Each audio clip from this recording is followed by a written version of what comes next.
Espero que usted disfrutando un poquito de un descanso en su hogar. Buenos días, querida Maggie.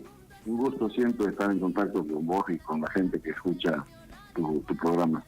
Gary, el sábado pasado estábamos hablando precisamente del tema que te tiene de una oreja, creo que durmiendo muy poco, que es el llamado caso terrorismo. Yo insisto en decir que es el caso Rosa.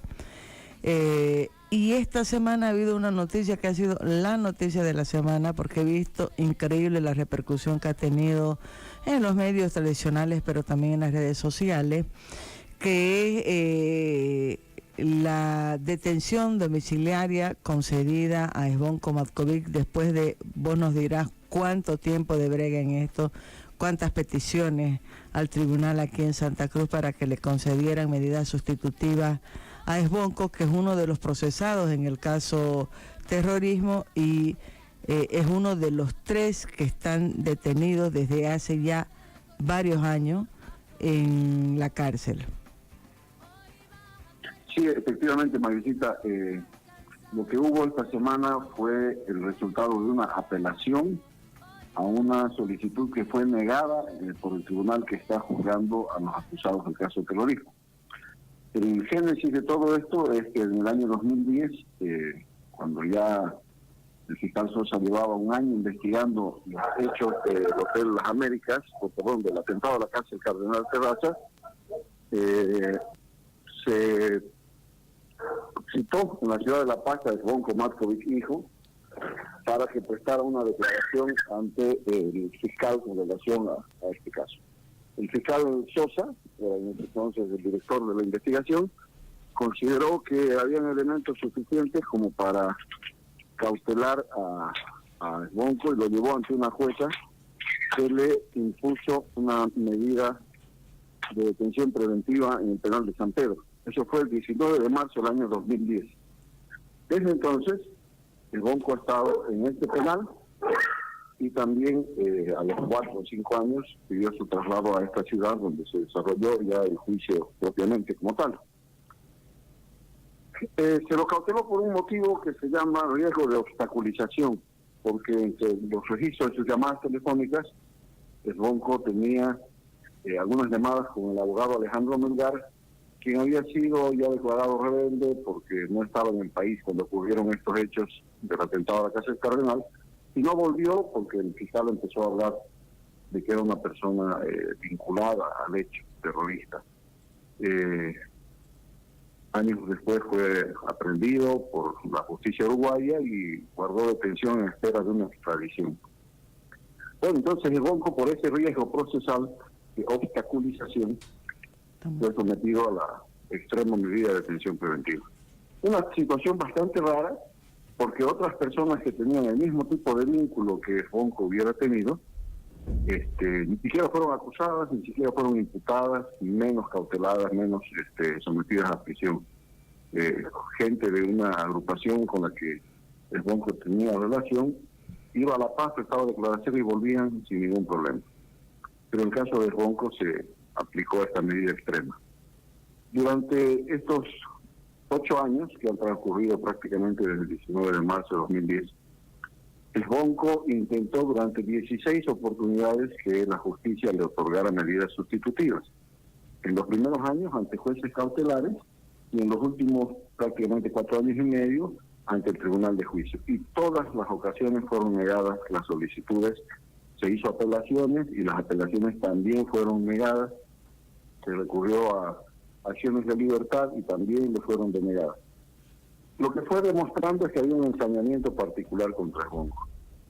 El año 2016, en diciembre, noviembre más o menos, Zvonko tuvo un accidente al bajar del micro que lo traía de Palmasola para las audiencias, se fracturó los meniscos de una rodilla y eso provocó que fuera internado y sometido a una cirugía.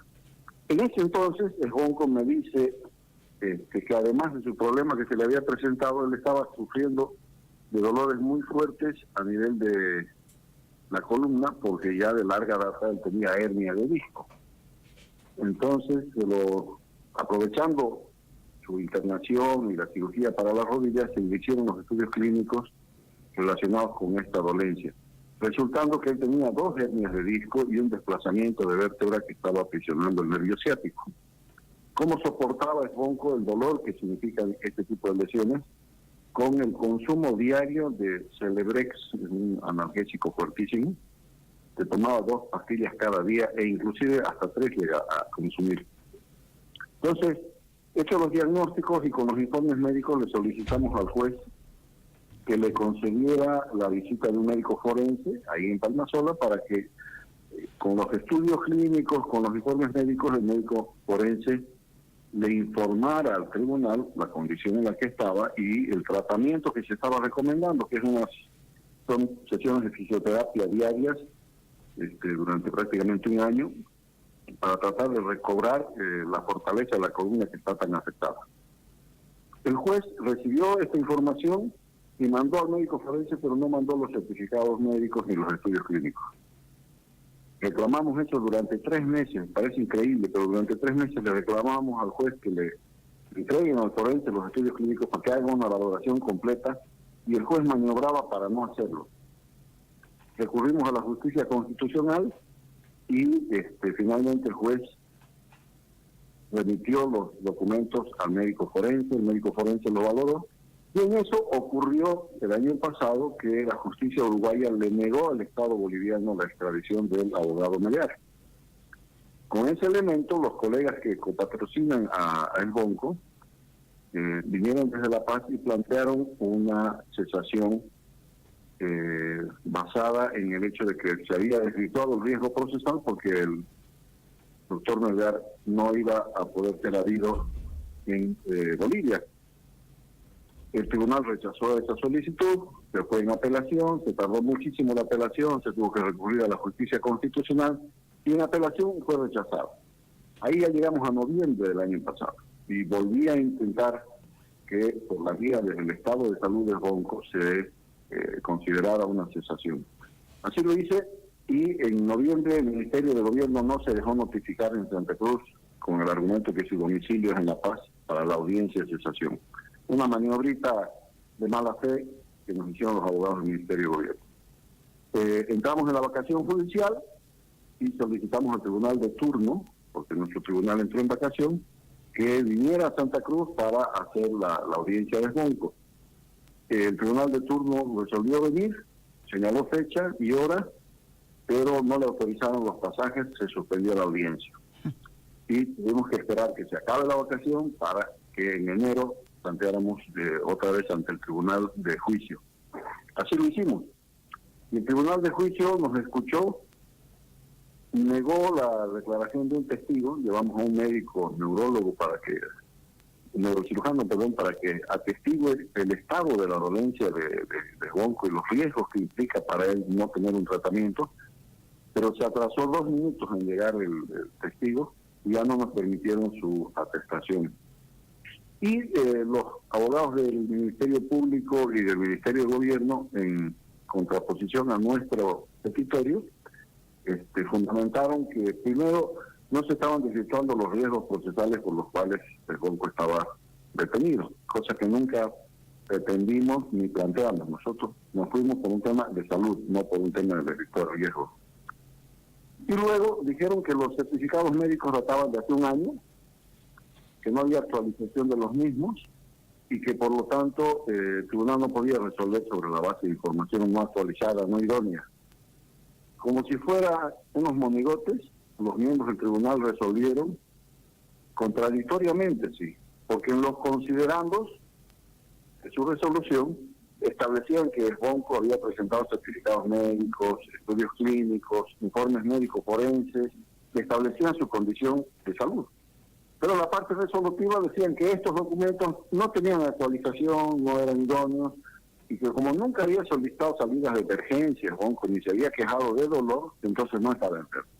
O sea, es un absurdo de racionamiento, porque no podés decir, tiene certificados que acreditan que está enfermo, pero como no se ha quejado, entonces no está enfermo. Como no grita, no está enfermo, digamos.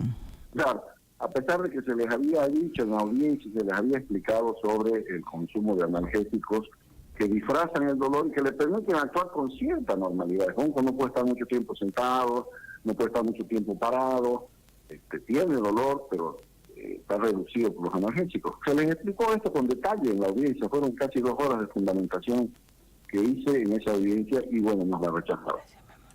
Entonces eso se apeló. Y nuestra suerte es que cayó en una sala cuyo presidente tuvo a bien escudriñar la documentación, la prueba que presentamos, darse cuenta de que se había acreditado que la enfermedad de Gonco es congénita, no es un problema adquirido, es congénito, pero es progresivo y es de alto riesgo. Entonces, como la Constitución, los tratados de derechos humanos internacionales privilegian el derecho a la salud de las personas, sobre la base de ese razonamiento que nosotros fundamentamos, nuestros colegas hicieron la fundamentación en La Paz y el presidente de la sala y la vocal que actuó coincidieron en que se tenía que privilegiar el derecho a la salud y que la presencia en juicio del Gonco no se ponía en riesgo por una medida sustitutiva. ¿Qué es lo que importa? O sea, si se aprende a una persona es para garantizar que esté durante la investigación en el país, en el lugar donde se investiga, pero además que en el juicio esté presente. Entonces, detenido domiciliario es prácticamente igual que privado de libertad en el penal, pero tiene algunas ventajas. Entonces el tribunal concedió esta medida sustitutiva, que es mucho menos gravosa y que le va a permitir a Gonco, además, asistir diariamente a su rehabilitación. Va a tener que cumplir con una firma todos los días viernes en el Ministerio Público de un libro de asistencia para garantizar que está acá. Se le ha impuesto el arraigo, han pedido 2 fiadores personales que son personas que si el Gonco se escapara van a tener que pagar los gastos de su recaptura, y le han impuesto la presencia de escoltas en su domicilio, de policías, para que no se vaya a escapar. Son medidas de seguridad que si los tribunales quieren disponerlas, que las dispongan, no afectan ni nada. Pero para el Gonco significa lo que decía, la posibilidad de someterse a un tratamiento que lo necesita con urgencia, y número 2, la posibilidad de reinsertarse a su núcleo familiar después de 8 años prácticamente que ha sido privado de ese derecho, de una manera injusta, abusiva, ilegal y arbitraria, porque eso es lo que han hecho con él. Y lo están haciendo con Juan Carlos Guedes y con Alcides Mendoza.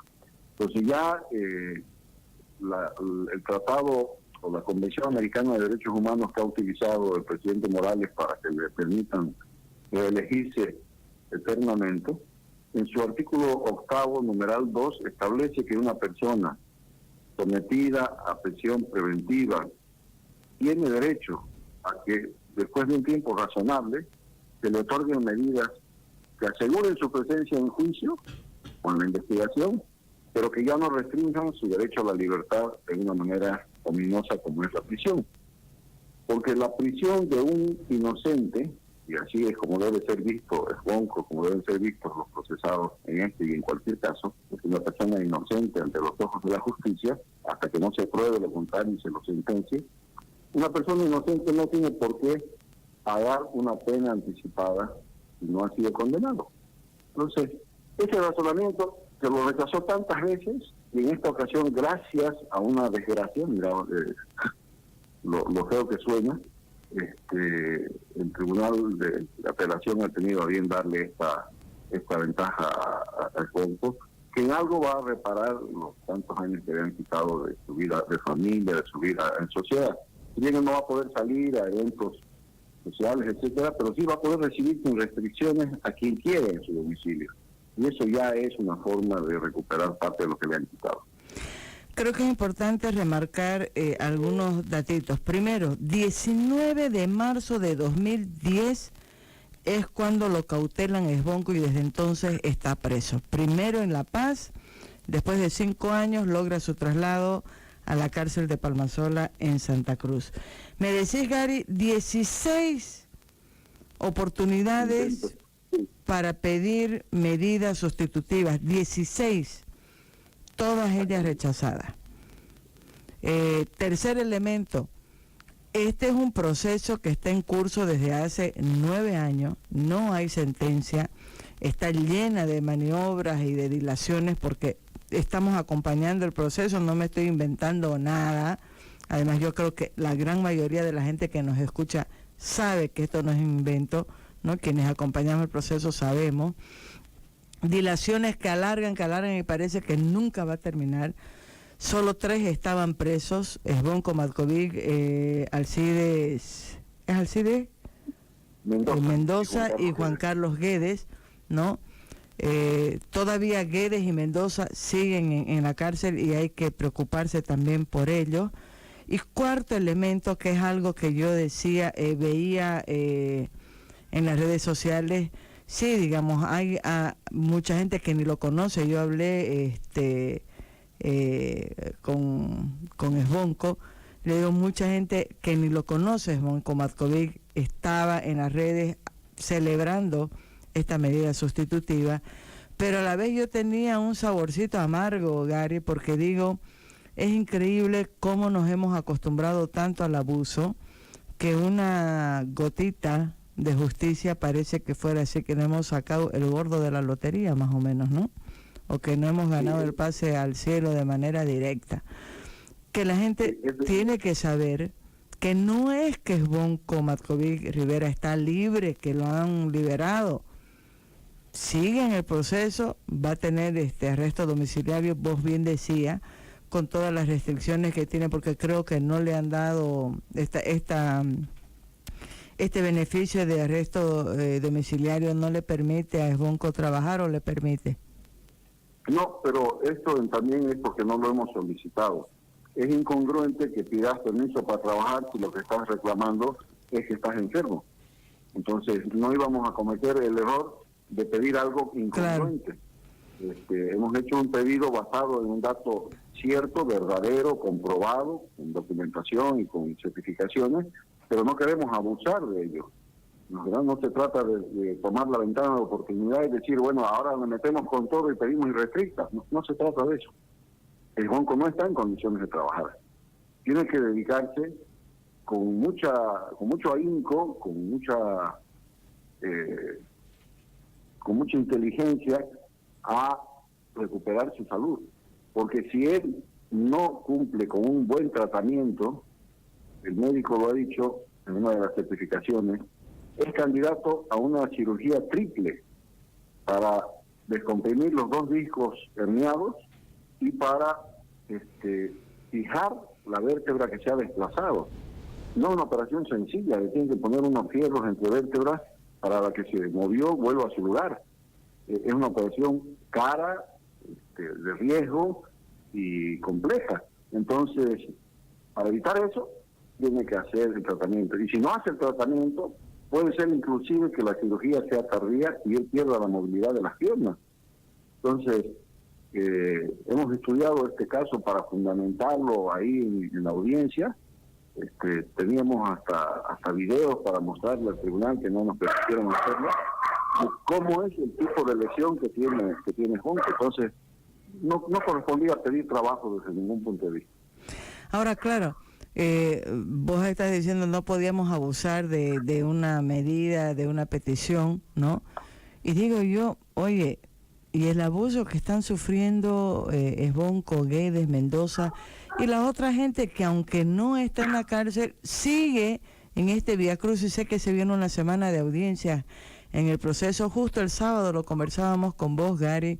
Es un proceso que no tiene pies ni cabeza, no debería de estar todavía en vigencia porque los alegatos de la parte acusadora, que es el Ministerio de Gobierno y el Ministerio Público, pueden ser fácilmente derribados, no tienen una fuerza. Lo hemos visto con las declaraciones, con el ex fiscal Sosa, tantos otros elementos que han habido, ¿no?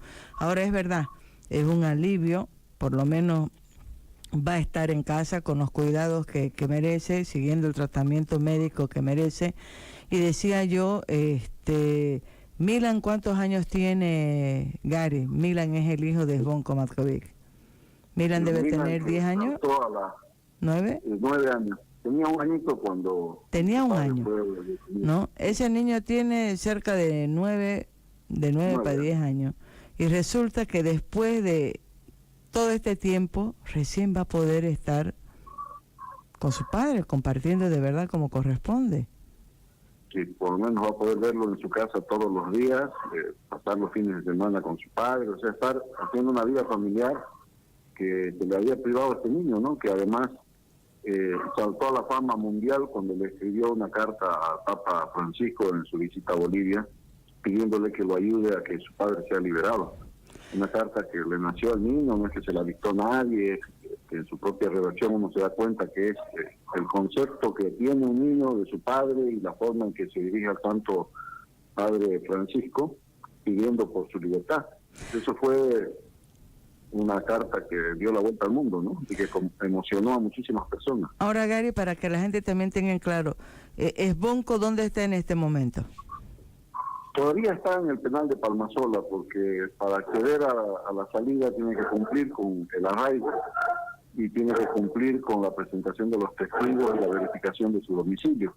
Esos trámites se tienen que hacer, ya se comenzó en La Paz con el trámite de arraigo, y lo que vamos a hacer en la semana de audiencias acá es presentar a los garantes y presentar los datos del domicilio para que el secretario del tribunal vaya y verifique dónde va a estar Esbonco prestando esta detención domiciliaria.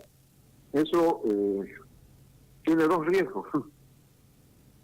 El arraigo lo otorga el Ministerio de Gobierno y ya lo escuchamos al ministro de Gobierno despacharse con una torpe declaración respecto de lo que ha resuelto el tribunal. Resulta que cuando los tribunales no les dan la razón a ellos, a los del gobierno, los actos son ilegales, ¿no? Ya han hecho público en Twitter un comunicado del Ministerio de Gobierno que dice que el auto de vista que ha otorgado la cesación es ilegal y que la justicia no ha actuado como corresponde. O sea, el hombre está enfermo, eso está probado. En la cárcel no lo van a poder atender. El presupuesto para atender la salud de los privados de libertad de todo el país que tiene el Ministerio de Gobierno es de 600.000 bolivianos. El tratamiento de un año de Esbonco cuesta 96.000 bolivianos.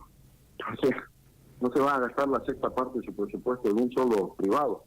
No tiene ni la plata para moralmente decir, déjenmelo detenido que yo me hago cargo. Pero además, la detención ya es un abuso, no corresponde. Hay que esperar entonces el arraigo que depende del Ministerio de Gobierno y... la dotación de escoltas. Pueden maniobrar con la policía diciendo que no tienen efectivos disponibles y como no hay escoltas, van a querer que él no salga del penal. Ya lo han hecho. Muchas veces tienen que ir a una audiencia de estas de cesación y... no hay escolta, entonces el hombre no llega, ¿no? Para ir a La Paz, esta audiencia de apelación tenía que haberse sustanciado la semana anterior y se suspendió porque Esbonco no fue, pero no fue porque no le quisieron dar escoltas. Entonces, siempre hay este tipo de maniobritas de mala fe que se cometen desde el gobierno. Esperemos que en esta ocasión asuman su derrota, porque bueno, se les ganó, pero basados en la verdad. Nadie ha maniobrado, nadie ha mentido, aquí no ha corrido coima, aquí no hay negocio, aquí no hay nada por el estilo.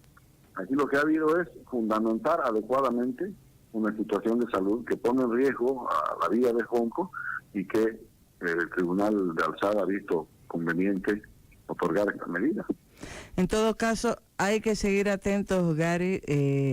Ya hay una orden judicial, falta que esa orden se cumpla. Sabemos, como vos decís, que siempre se recurren a algún tipo de maniobras para dilatar, pero yo creo que, dada la tensión que hay de muchos sectores de la ciudadanía sobre el caso Rosa, sobre el caso terrorismo y particularmente en lo que corresponde al tema de Esbonco Matkovic, va a ser muy difícil que esa orden no sea cumplida. De todas maneras, esta va a ser una semana todavía de expectativas, de tensiones y de decisiones importantes en el caso Gary.